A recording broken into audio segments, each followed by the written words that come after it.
Okay, I know I said no more Skibidi Ohio toilet riz, but before we actually go professional content creator, whatever that means, I need to record this video.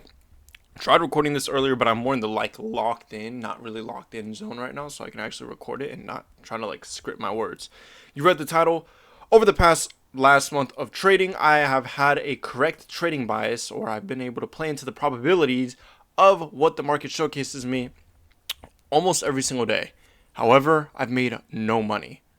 How does that make sense? Lonnie, how are you able to understand or have a high probability understanding of where price action could draw towards and yet make no money on the month?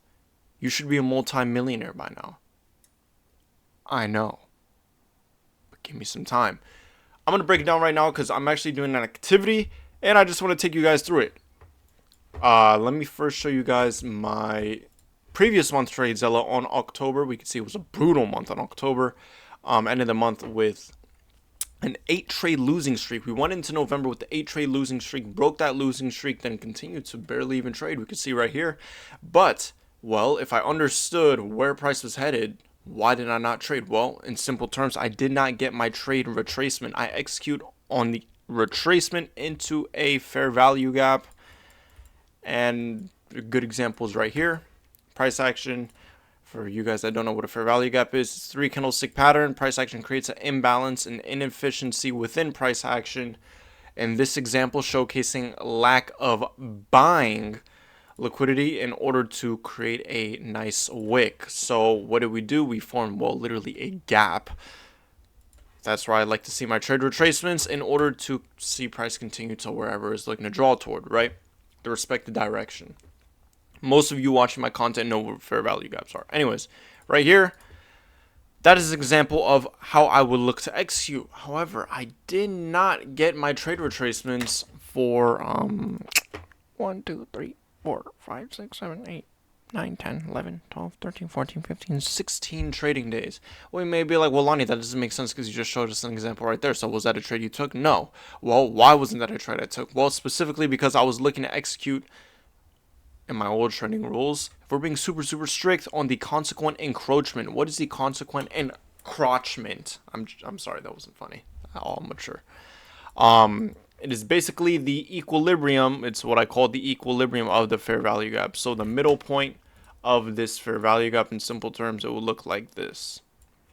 Or cooler yet, you can open TradingView and put on the middle line. That is the consequent encroachment. I still need to study it. I haven't studied it, but that's what I would look to execute upon. Well, whenever we see the execution, it's 50-50 because sometimes I like to see price action make that retracement. Other times I don't like to see price action make that retracement. Why don't I want to see price action make that retracement? Because sometimes it's too deep of a retracement in order to continue to see price heading in the respective direction. Other times it's a perfect retracement, tags it perfectly, and continues in the respective direction. So hopefully you guys are still following along because I'm trying to get this all out in under 10 minutes because I've recorded this a lot of times and I don't want to record this again. I don't think I'm going to record this again because it's most probably going to be the last time I record this.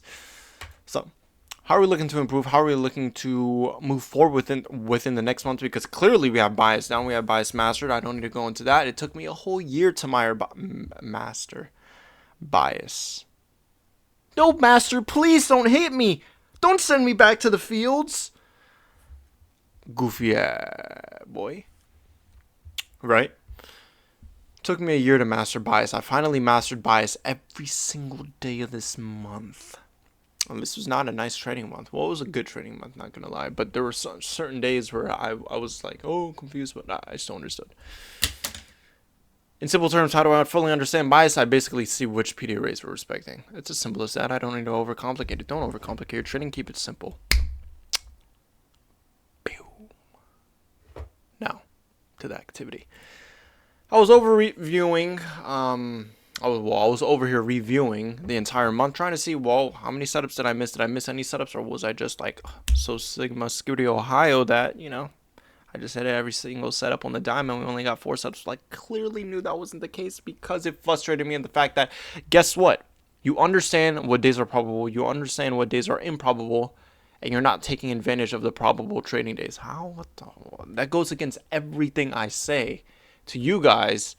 When I tell you guys take advantage and stack probabilities within your trading, That's how you become profitable. Boom, clat. So what I decided to do, well, I opened my chart.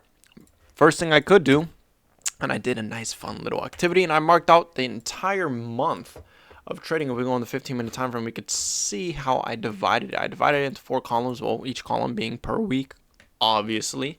And then I went in and I analyzed, in hindsight, of course, because the month is already done, dummy, if I missed any trades. And I missed 10 trades. Yeah. Well, Lonnie, why'd you miss 10 trades? No, it wasn't because I didn't get my fair value gap retracements, because I just did the math.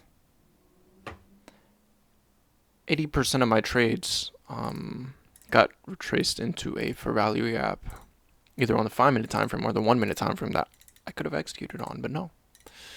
I thought in the moment, oh, I need to utilize break of structure entries in order to catch moves. Now, that could be a whole strategy in and of itself, but I haven't created that yet. Let's focus on the fair value gap, so I'll be able to build a consistency of executing on every single fair value gap I see. But, yeah. So, if we've retraced into fair value gaps, well, why didn't you execute? Because I wanted to see the consequent encroachment. You're not following along, because I wanted to see the little middle part of the fair value gap get retraced into for my trade retracement, but we didn't get that. So, that's on me. Yeah, so how are we looking to improve within the next upcoming month? Because don't measure your goals by weeks. That's lame. Or even months. Well, I guess you can measure it by months. That's fine. As long as you hit them in due time. But what are we looking to execute? What are we looking to improve within the next trading month? Well, that's a good question. I'm glad you asked, because I went in and I revised everything and I seen where we needed to see improvement. That was on our trade executions as a whole. Lonnie, you're not executing enough. I know I'm not executing enough. 4 executions per month is not good, especially when I literally understood bias every single trading day. And or I understood when to not trade and when to step away from the market. I get around 2 to 3 high probable trading days per week. So guess what? I should be taking advantage of those 2 to 3 days, because those 2 to 3 days don't come every single day, do they? They don't. Look at our mind map right here. Drop the bass. Bomba clap. Boom. Bum bum bum bum bum bum bum bum. Bum bum bum bum bum bum bum. Well, going back to the chart, when analyzing everything, I realized, well, week 1, we had 1 missed trade. Why was this missed trade? Well, fair value gap entry. I got my fair value gap entry and I didn't execute. Oh my gosh. Then again, then not this time. Yeah, no, not this time. This week. This final week of November was actually the only time I ever thought to execute with breaks of structure, because I thought, oh my gosh, I got diddled. I thought that there were multiple break of structure entries throughout the trading month that I missed. No, it was just 2 trading days this week. Well, that's still on me, because I still missed another fair value gap entry this week.